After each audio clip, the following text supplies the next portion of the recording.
For centuries, mankind has been an adventurer, has been an explorer. Think of that person on the kayak, on that dugout canoe, paddling along known shores, fishing, and looking out at that world beyond the island, where they see a straight horizon and wondering, is the world flat? If I leave my known shores and I head over the horizon, will I fall off the edge? Our unknown. So many times in our world, we are constrained by what we know and we're afraid of the unknown. In the business arena, we stay in the safe zones and do not take the risks, risking the business or risking our career or risking our IT strategy into the world of the unknown. I was once a kid who listened on the radio with my dad to the start of the first Cape Town to Rio yacht race.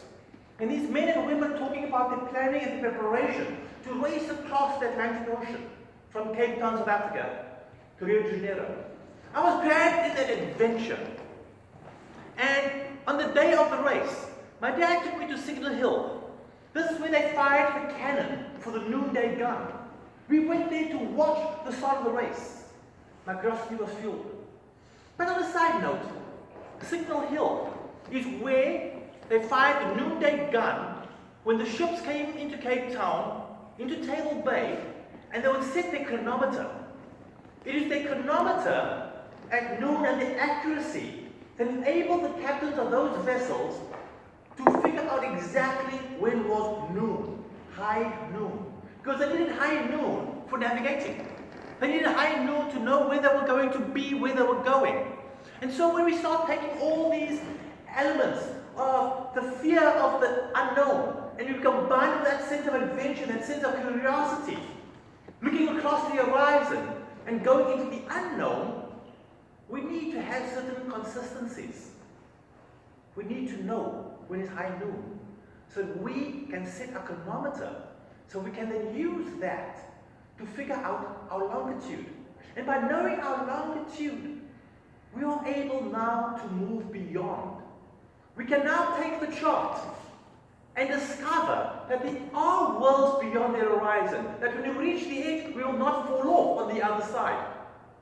So knowing those charts, we will also know where the dangers are. And so technology evolved. New opportunities opened up.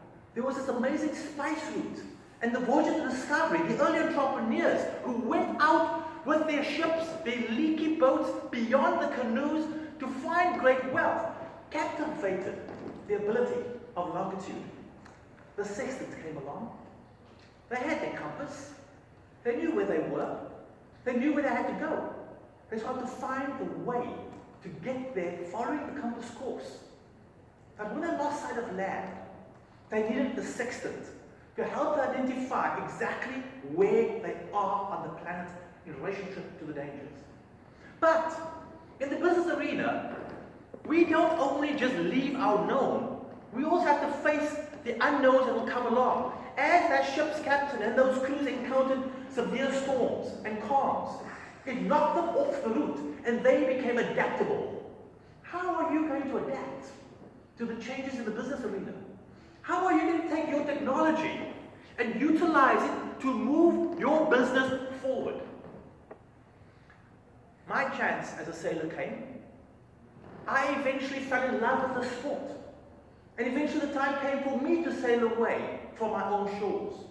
But I spent my time first sailing as the bowman on a small boat, gaining experience and knowing everything on how to change a sail. But I worked in conjunction with the tactician. The tactician didn't look at just what is happening on the boat. The tactician looked at what is happening at the competition. Where were they positioned into the wind shifts?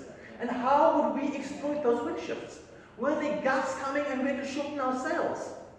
Were we risking our boat? Were we at maximum efficiency, going fast enough for our sail combination? Is your CIO your tactician who's trying to figure out how best to integrate pieces of your business to positioning the most efficient way to move forward with the team?